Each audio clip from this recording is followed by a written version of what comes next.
Hi, I'm Angela, a doctor of psychology. Today, we are diving into some proposal videos that aren't just sweet. On the contrary, they might actually reveal some red flags about your relationship. So, let's look at the first one. Baby, I'll say it. One time and one time only, you are the funniest girl I've ever met in my whole life. And you have the most beautiful eyes I've ever seen in my whole life. I could swim in them like an ocean. I love that you have girlfriend brain whenever I'm around and you just let me make all the decisions and you're happy no matter what.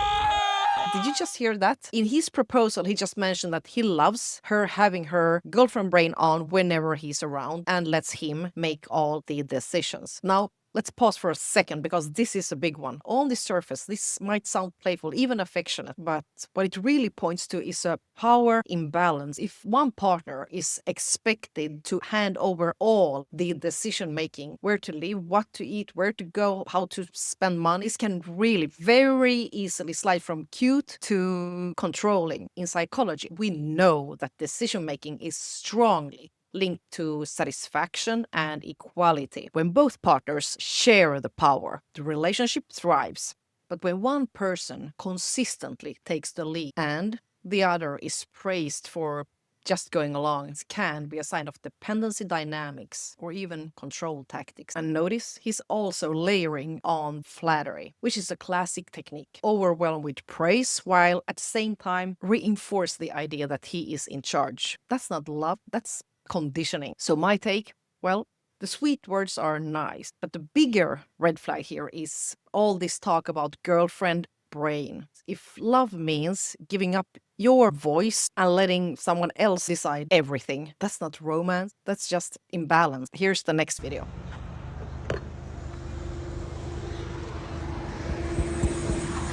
Babe, can you hold this for a sec? I gotta fill up petrol. Just hold it. Chips? Yeah. Just keep holding it. I'm just gonna fill up petrol. Alright, I'm just filling it up. Just keep holding it for a sec, yeah? Can you get my drink as well? Yeah, I'll get you a drink. Just keep holding it, yeah? Babe, what are you doing? Like, I said I'm gonna fill up petrol. Why are you holding that? You're an idiot. What? What the hell's wrong with you, bro? Well, as you saw, this video is not a proposal, but let's just stick around this girlfriend brain theme just a little bit more. Notice how she goes along with what he's saying without questioning it. And why? Because he speaks with confidence. So when someone projects certainty, especially in a relationship, we tend to trust them automatically, even if whatever they are saying don't make sense. Number 2, and this has to do with our human autopilot mode, which she obviously is resting in because she trusts him. So she is not paying full attention because she's in her own head. So when we are distracted by something with our own thoughts, our own emotions, something's that's going on in the surrounding, we are even more likely to follow instructions blindly, especially from a person that's close to us. And obviously, he's the boyfriend, so she should be able to trust him, not to make a fool of her or make her feel embarrassed or stupid. And number 3, the prank dynamic here, which is the most troubling part, I'd say. When he laughs and calls her stupid, it's not just a joke. It's one of those jokes that bad people call jokes just to kind of justify their own bad behavior, mean words, and cruel, belittling tactics. So when he calls her stupid and laughs at her, it's not a joke. It's an act of humiliation. And this kind of behavior can really chip away at someone's confidence and make them doubt their own worth and their own judgment. This prank sets up a power imbalance where he's in the know and she's made to feel naive, stupid, clueless, where a healthy relationship should build each other up. And it doesn't use tricks to make one look clever at the other's expense. So, can he get away with this just being a prank? Maybe. I would say no. Many psychologists know that these small moments matter. They're a reflection of something profound in a relationship because repeated jokes that kind of label one party as stupid can create a dynamic of superiority and erode trust. And that is not playful. That's just plain dismissive. Before I'm gonna show you one of the worst proposals ever. Let's check out the next video, which is an important part before getting married, which is the name. Won't propose to me because Faith doesn't want to take my name. I want to be Kelly Payne. And stop fighting on a podcast.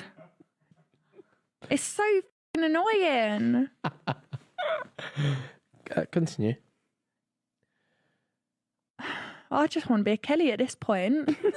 Faith doesn't want to take my name, and that irks me. No. Yes. I want to take your name. don't want I just to. want to take mine as well. So let me keep it. No. It's a personal thing. I've grown up with the name my whole life. I like it. I want to keep it. Take it. No, you take it. mine. Encompass it. No. You take mine. Well then. No, that's not what this. No. I just believe that that's how it should be done. No. Yes. I don't care. I just don't feel like it's a big deal. That's the big picture. conditions. The conditions are if you want to be my wife, then be my wife. I will. That's why it's What do you how mean? common it is. A lot of people actually merge their second names together. That's cringe. We could be For pain. No, no, not like that. Like you make a word out of the spellings of your name. So we could be like Kane, That's so disgustingly Ethan cringe. Kane. That's cringe. I wouldn't want to do Vile. that. I'm just gonna Faith Louisa Kelly Payne. Yeah. Until you revisit your thought process on that. Look for husband number 2. Yeah. Well, it won't even be husband number 2. It'll be number 1 because this is not getting there. So here we have a last name debate. When one partner says, if you don't do it my way, you're not really committed. That is a major red flag. So this isn't really about the name. It's about control and it's about respect. That attitude isn't love. It's about power. A healthy relationship respects individuality, even around traditions. And if there's no respect for autonomy, it will show up in other areas of the relationship too. So let's move on to something really horrific. Let's check it out. You're screwed. Only 2 things are required to keep me happy. Keep my belly full and my balls empty. Though you're amazing at half of it, we really need to get you some cooking lessons. Even when my belly isn't full, there is no one I could ever love more in this lifetime, unless I actually get a chance to meet Margot Robbie. Since the beginning, I was always told, life gets even better when the kids fall asleep and you tell me to come to the bedroom. Nothing's better than the sound of gagging and headboard slamming. Michael. P.S. Since you're so good at making decisions like marrying me, you can choose whether tonight's going to end with being a toaster strudel or a Twinkie. Oh my God, what's there to say? So here we have a couple that's getting married, which is about as bad as it can get, I guess.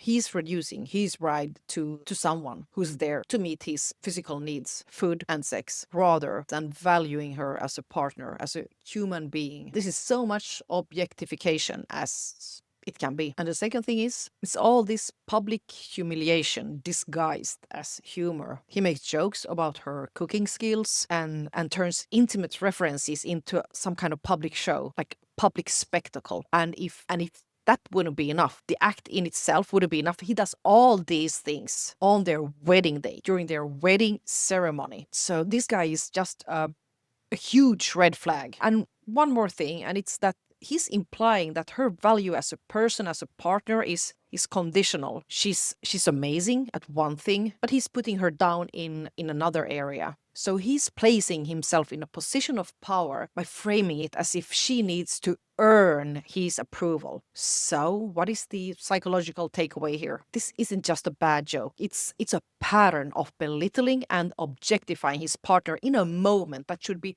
all about mutual respect and love. I'm so sorry for you, girl. To summarize, this is a huge red flag. And now let's look at a proposal. That's one of the worst ones. You're joking. No, I'm not. Don't. I'm sorry. Don't do this right now. What do you mean? Don't do? I'm trying to marry you now. You're not being for real right now. I am. Am I? Is it? Cause okay. Do I need to change to my left knee or what? I just got off of work. I'm literally in my scrubs right now, and this is not how this is supposed to go. Like, no, like, get up. Please get up. No. No, this is fine. No. What do you mean? You don't like the ring or what? No, I don't like the way you've gone about this. First of all, why now? Where did you get this ring from? What is this? It's a nice ring now. This, do you know how Ring many is nice. generations of this has been passed down from? Even I don't even know the people it was passed down from. Long generations, great, people. So why are you giving me a ring you don't even know the people? It's a No, I pretty, mean, it's it's a my pretty family. ring, but where did you? Like great grandfather and mother and stuff like that. Daryl, why does it have the tag on it if it's passed down, boo? No, that's how you always have to put the tag on. Okay, I bought it. I bought the ring now. Is it a crime to buy a ring for somebody you love and want to marry? Okay, I bought the ring yes, for but you. we don't have money for this, boo. You bought the ring from where? No, from How like much the was it? diamond place where they sell engagement rings and stuff. No, I want to No. So you don't want to marry? I don't want to marry. Like, it's only been 2 months, boo. You said you wanted to wait 2 years before you marry somebody, and now you're proposing. I'm in my script. This is not how I imagine this happening, and I don't appreciate that you're not, like, understanding me right now. There's no day like the present though.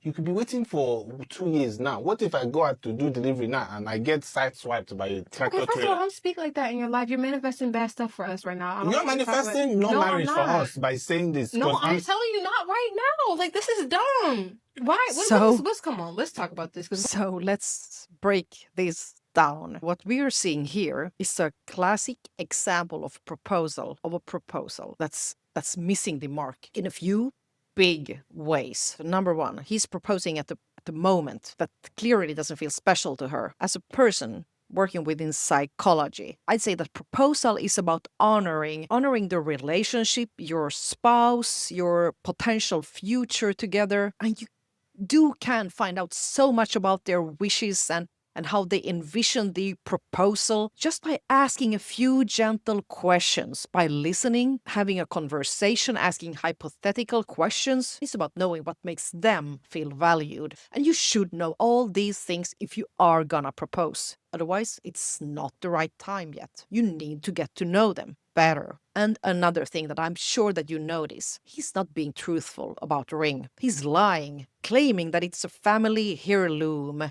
that's been passed down generations from his great grandmother, father, to all the way to him and his future wife. Him lying, that's a red flag. And on top of it all, he's lying in his proposal. And a proposal, it should be built on authenticity and respect, not lies. Another thing that's super obvious is that his ability to read her emotional cues is really lacking. She's clearly uncomfortable and she's clearly expressing this. And instead of listening, he's just pushing forward. And that's a big issue in relationships, not listening, not tuning into your spouse's feelings and needs. So this is not just like a bad proposal. It's a sign that he's not considering what she values, and he's not being fully honest. And I would say that a person, all of us, show our true nature and what relationship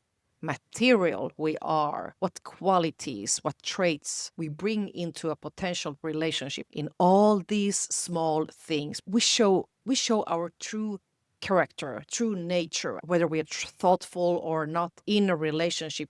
We show all of these so critical traits in all these everyday moments, all these everyday acts, words. Do we care? Do we pay attention? Do we tune in? So these moments matter. They're going to show how well a couple communicates and respects and cares about each other. We can promise wonderful things, but fail to deliver. And the next video I'm gonna read because it has a text on it. I'm so pissed. He proposed with a silver ring, even though I'm a gold girly. He must not pay attention to the little things. And I can just reply with agree. So if you're planning a proposal, details matter. The ring, a huge part of the proposal. If your partner always wears silver or always wears gold, pay attention. Do not show up with gold ring or vice versa. It's not just a mismatch of metals. It's a sign, it's a signal that you haven't been paying attention. So a proposal is not about, it's not just about popping the question. It's about showing your partner that you see them. You know their taste, you know their preferences, you know what makes them happy. So knowing their taste and preferences shows that you care enough to create a moment that reflects their wishes. So if you are sloppy or unengaged or dismissive regarding what they really want, whether it's the ring, the setting, or the style of the proposal, this raises a red flag, because that's the same traits that you're going to be entering into the marriage. So it's about attention, about respect, about thoughtfulness. And if you can't get these things right in such a short moment as the proposal, I mean, it's a moment where everything should be done in the best possible way. What's the hopes for you to be able to be that person that they deserve and should have in the rest of the relationship? And the next clip, it's a refreshing one. So let's check it out. There is absolutely no reason why you should be proposing with a ring that she hates. Especially because asking her for her input was right there. It was available. It was an option. Always an option. You didn't ask her for her input, ask her friends, or look for a Pinterest board. No, nothing. Maybe she should leave. I don't know, but it's a red flag for sure. Like, you took it upon yourself to spend all this money on this ring that she's supposed to wear for the rest of her life, but didn't care to confirm if she would like it or not.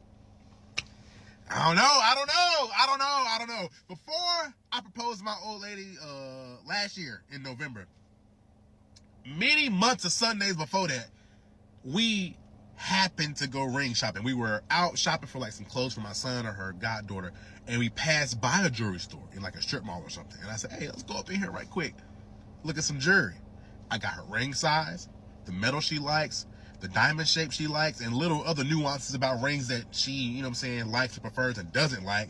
Use that information to design her a ring. I don't know, man.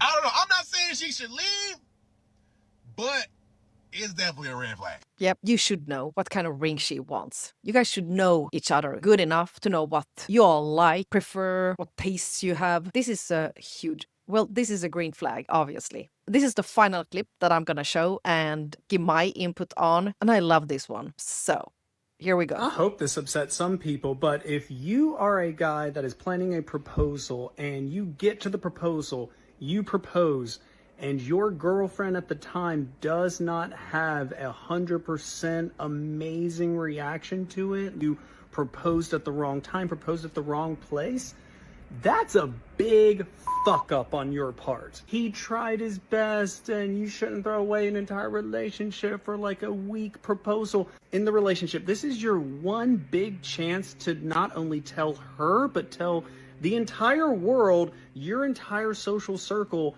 how much you really feel for this person, and to do it in a way that feels so tailor fit to that person that you're proposing to, that there is not a single question in your mind whether or not they will like it or not. I agree. Let alone, like, you should never go into proposal if you have any doubt of the answer. That was something that a couple of my like family members asked as I was getting ready to propose. Like, oh, well, you're planning this huge proposal where you're going to be taking her to Iceland for a week. Like, how do you know that she'll even say yes and that you're not just wasting your time and money on this? What the fuck do you mean? True. You proposing, there should be no question the answer of the proposal. It is only your job to figure out the best context in which to deliver the amazing news that we now get to spend the rest of our lives together. If you even have an inkling that her reaction isn't going to be that enthusiastic, that excited, you need to look at why you're even deciding to propose to this person, because obviously you don't know that person that well. Spot on. A proposal should not be a gamble. It should not be a guessing game. And it's not either supposed to be a lottery ticket where you just hope for the best. You need to know psychologically. A proposal it's kind of a ritual for certainty, for showing how much our spouse matter to us. what we are willing to invest in this relationship, how important we are to each other. So by the time you're asking the question, you should know the answer. So if you propose at the wrong time or wrong context or like get a ring wrong, all this reflects how well you know your partner. Where a great proposal is tailor fit, she's gonna feel special. It should be deeply personal. It says, I see you, I hear you, I know you, and I know what matters to you. And here's the key point. If you feel genuine doubt whether they're gonna say yes or no to your proposal, that's not a proposal problem. That's a relationship problem. It means that you guys are not aligned, or you don't truly understand your partner's feelings. Because if you would, you wouldn't be doubting, you wouldn't be wondering. And that uncertainty itself, it's a red flag. When he says, this is your one big chance to show her, and not just her, but the world, how much you feel. He's so right. Public rituals, being public about your relationship, asking a person to marry you, it carries huge psychological weight. They signal commitment, certainty, belonging. And if you miss that and your proposal feels half-hearted, it doesn't just disappoint your partner. It destabilizes the complete foundation of your relationship. So yes, I agree with the message here. A proposal should feel like the most natural next step.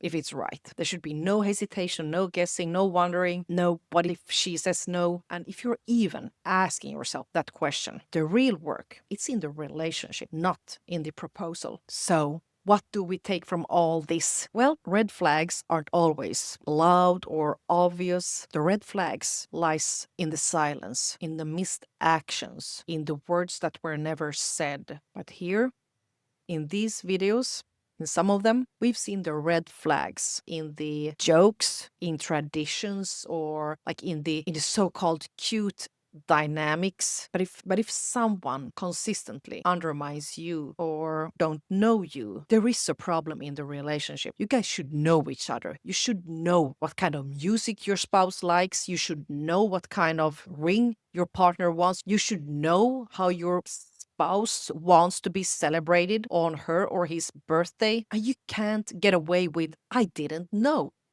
Well, you should know. Ask the questions. And when you've asked the questions, pay attention. Because no one wants to hear these excuses afterwards that I didn't know. Well, you should have asked, or you should have paid attention. So if you enjoyed these videos and my comments, my analysis, if you enjoyed this breakdown, I'd love you to subscribe for more insights into psychology, into love, dating, toxic behaviors. Thank you for watching.